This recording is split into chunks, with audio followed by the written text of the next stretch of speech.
Assalamu alaikum wa rahmatullahi wa barakatuhu. Verily all praise is due to Allah subhanahu wa ta'ala. We praise Him as He deserves to be praised. And we seek refuge in Allah from the evil of our souls and the consequences of our bad deeds. Indeed, we ask Allah's guidance and we seek refuge from His displeasure and misguidance. As to what follows, my dear Muslims, realize that the month of Ramadan is now upon us. This sacred and beautiful month.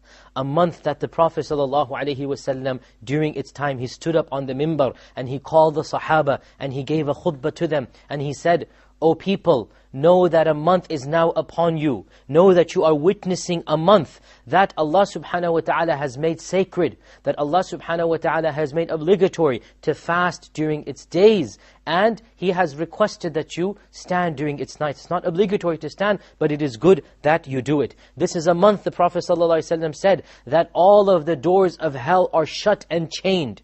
And all of the gates of Jannah are opened up. Meaning that there is every opportunity for you to be safe from the fire of hell and go to Jannah. This is a month the Prophet ﷺ said that all of the evil shayateen, all of the Satans are locked up and they're not allowed to go around whispering to you evil thoughts. And this is a month that every single night Allah subhanahu wa ta'ala saves people who were destined to go to the fire of hell. And this is a month, he concluded, this is a month that has one day in it. That day is better than 1,000 months of your worship. Brothers and sisters, this is that very month. This is the month of Ramadan. The month of Ramadan is the holiest time of the year.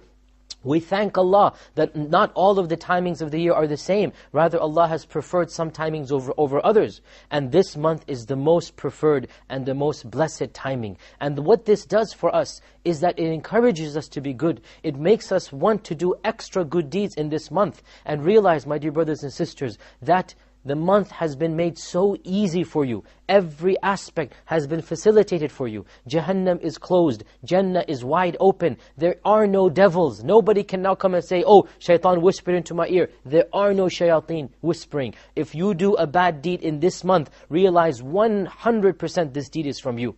Not that if you did it outside of Ramadan, you can blame shaitan. Shaitan can only whisper. But in Ramadan, he cannot even whisper. In Ramadan, even that is taken away from him. Any evil that you do in this month, it comes from your own soul. So Ramadan is a reflection of who you are.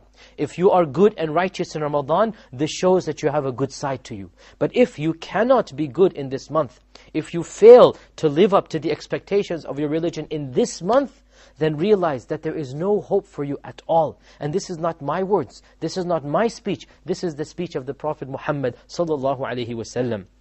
One day, when he was giving the Friday khutbah, he climbed up his mimbar. He climbed up the pulpit. And his pulpit had 3 steps to it. And so he climbed up the first pulpit. And he said out loud, Ameen. Then he climbed up the second. And he said, Ameen. Then he climbed up the third. And he said, Ameen. So the companions were confused and they said, O Messenger of Allah, we have never seen you say Ameen every time you climb up the pulpit. This is the first time we have heard you say Ameen. What was the reason for this? The Prophet ﷺ said, when I was climbing up the pulpit, Jibreel came to me and told me, O Muhammad ﷺ, anyone in your nation who manages to be alive when Ramadan comes, and yet cannot get his sins forgiven, then may he perish in the fire of hell. Say Ameen. So the Prophet said Ameen. Then he climbed the second step. Jibreel said, O Muhammad ﷺ, anyone who manages to catch Laylatul Qadr, and he does not manage to get his sins forgiven, may he perish in the fire of hell. Say Ameen. So the Prophet ﷺ said Ameen. And then he climbed the third one, and he said, O Muhammad ﷺ, anyone of your ummah who manages to catch his parents, one of them or both, when they are elderly, and they need his help, and he is not able to service them properly and get his sins forgiven, then may he perish. Say Ameen. So he said, Ameen. So 3 du'as were made, that there are 3 golden opportunities. 3 opportunities that even the worst of mankind can get their sins forgiven if they only turn to Allah. 2 of those opportunities are related to Ramadan. 2 of them deal with Ramadan. And these are the entire month and Laylatul Qadr. In other words, what Jibreel alayhi salam is saying and what the Prophet said Ameen to, and ponder over this, my dear brothers and sisters, and think about it. if you cannot be righteous and good in this month, then really you have no hope. There's no hope for you. Why? Because there are no excuses. Shayateen have been chained up. There is no way to go except Jannah. Jannah is open, Jahannam is closed. Every night, Allah subhanahu wa ta'ala frees hundreds and thousands and millions of people who have been destined to go to hell. He frees them because of their good deeds. If you can't be amongst them, if you're not able to be good in this month, then really and truly, there is no hope. But the question is, what do you have to do?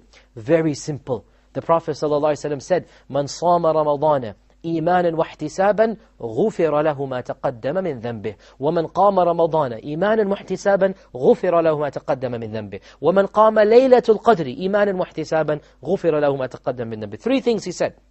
Any one of them will forgive all of your sins. All. Unconditional. No matter what sin you have done. If you repent properly in this month and you do what Allah subhanahu wa ta'ala wants you to do and what the Prophet ﷺ told us to do, all of your sins will be forgiven. What are these 3 things he said? Whoever fasts the entire month of Ramadan, believing in Allah and hoping for Allah's reward. Those are the only 2 conditions. That you are a believer in Allah and you do the fast wanting the rewards from Allah. You're doing it expecting Allah to reward you. You're not doing it because society is doing it. You're not doing it because your parents want you to do it. You're not doing it because all of your friends are doing it. You're not doing it because the culture of your country requires you to do it. You're doing it for the sake of Allah. You're doing it purely to please Allah. If you did it with this intention, the Prophet ﷺ said, all of your previous sins are forgiven. The second thing he said, whoever stands up at night in Ramadan. And Ramadan has a beautiful prayer that we call Taraweeh. This prayer is a prayer that is the equivalent of the tahajjud of the other nights. In Ramadan we call it Taraweeh, it is the same prayer. This prayer is a prayer that the Prophet ﷺ did occasionally, and the Sahaba also did, and it is something that he did it in congregation occasionally, and he did it at his home all the time. And so in our times, it has become a congregational prayer that is encouraged to do. You are encouraged to pray Taraweeh. It is not obligatory, but you are encouraged to do so. And if you do so every single night, if you do so, then that is one more opportunity to have all of your sins forgiven. And the third opportunity to have all of your sins forgiven is the opportunity known as Laylatul Qadr. And what will make you understand what Laylatul Qadr is? It is one night of Ramadan. It is one night of Ramadan that when you worship Allah subhanahu wa ta'ala properly, when you are standing in prayer and reading Qur'an and doing dhikr for this one night, then all of your previous sins will be forgiven. This is Laylatul Qadr. So the Prophet ﷺ gave us 3 opportunities in this month to get all of our sins forgiven. One more blessing of Ramadan. Ramadan is the month that when you perfect your fasting in it, you may enter Jannah by a special door. It is a special door set aside for those who fast. The Prophet ﷺ said, in Jannah, there is a special door called Ar-Rayyan. Ar-Rayyan. And Ar-Rayyan means that which will give you lots of water. So it is called that which will give you water because the way to get to it is to deprive yourself of water. How so?